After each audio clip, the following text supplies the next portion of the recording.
Estimates say that Kim's fortune is valued at $4 to $5 billion, hidden in a network of foreign banks and shell companies. The authoritarian leader's funds are stored mainly in China, Russia, Singapore, and Hong Kong, which makes them difficult to trace. For private use, he owns luxury yachts worth tens of millions of dollars, anchoring away from the public eye. A fleet of private jets, among them Ilyushin Il-62 and Antonov and 148 models, transports the court in comfortable conditions. On the lists of residences, there are several dozen luxury limousines. Mercedes-Maybachs, Rolls-Royces, and Lexuses serve as mobile symbols of status. The collection of exotic spirits includes Hennessy cognacs purchased for hundreds of thousands of dollars a year for the elite's private banquets. Hundreds of watches and pieces of jewelry from Europe are stored in private residences, serving both as stores of value and symbols of prestige.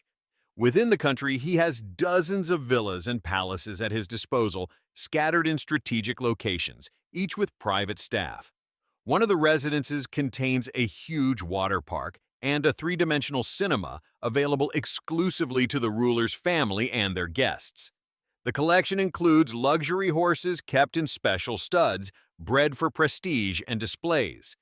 The DPRK operates a secret financial mechanism known as Fund Number 39, controlled directly by the leader.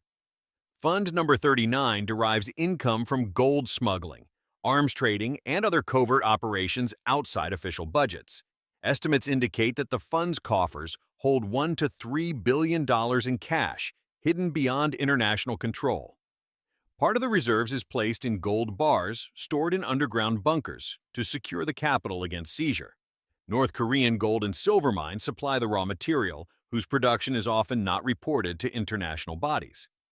Coal and iron ore trade play a huge role in cash flows, often carried out through intermediaries from China and neighboring countries. According to analyses, some income originates from counterfeiting US dollar banknotes, the so-called superdollars, used in cross-border operations. Works of art and diamonds are kept in secret reserves, serving both as storable value and as reserves of prestige. Cigarette smuggling is another revenue stream. Factories produce packs exported to Asian and African countries through a network of intermediaries. The Democratic People's Republic of Korea uses front vessels and flag changes to carry out deliveries and hide transaction traces on the high seas, evading sanctions.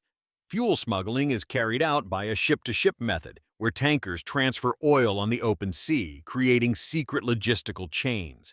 Shell companies registered in China and Malaysia are used for money transfers, hiding the real beneficiaries of the flows. Use of cryptocurrencies and cyber theft has become a source of income. Hackers obtain bitcoins and other digital assets on an international scale. Funds obtained from cyber attacks finance state programs, including the nuclear program and the court's luxurious needs. Money laundering takes place through casinos in Macau and Russia, where cash is exchanged for legal revenues and concealed in the financial system. Profits from arms trading flow into the treasury via contracts with buyers in Africa and the Middle East, with some transactions carried out secretly. Diplomats and foreign missions serve as channels for moving cash. Diplomatic bags carry significant sums exempt from customs and inspection. Intermediary firms in Singapore and Thailand facilitate transfers, acting as legitimate entities in a dense network of international connections. While the elite taste caviar and sushi, ordinary citizens subsist on corn mush, illustrating extreme disparities in the country. Children of the ruling family have access to European toys and Western education, which are unavailable to the broad masses. Residences are equipped with Olympic-sized pools and luxury spas, places closed to ordinary citizens and party members. State-of-the-art televisions and game consoles are found in the elite's villas, where entertainment and technology are privileges of the few. Billiard tables and arcade machines imported from Japan stand in the villas, luxury elements that separate the surroundings from society's realities. Bottles of wine from France are imported in quantities that cost as much as the annual upkeep of several families, illustrating the scale of spending. Privately, the leader eats Kobe steaks from Japan and cheeses from Switzerland, while official appearances portray his simple diet of rice and kimchi. The contrast between the ruling family's wealth and the society's poverty is one of the most striking images of contemporary reality. Fund number 39 is also used to buy loyalty through donations and luxury gifts distributed among higher circles of power.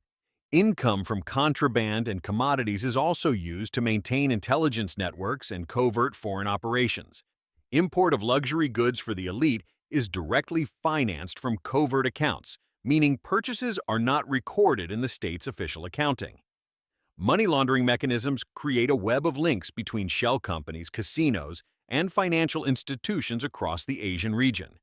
Cryptocurrency thefts have increased the flow of funds available to the regime, providing flexible assets that are hard to freeze by sanctions. This hidden pool of funds allows financing both military programs and the lavish life of the ruling family without overt budgetary expenditures. The scale of spending on residences and luxuries is balanced by the lack of basic goods for ordinary citizens, creating a lasting economic gap. Residences and reserves in secret treasuries are guarded by extensive security services that safeguard transports and hidden locations.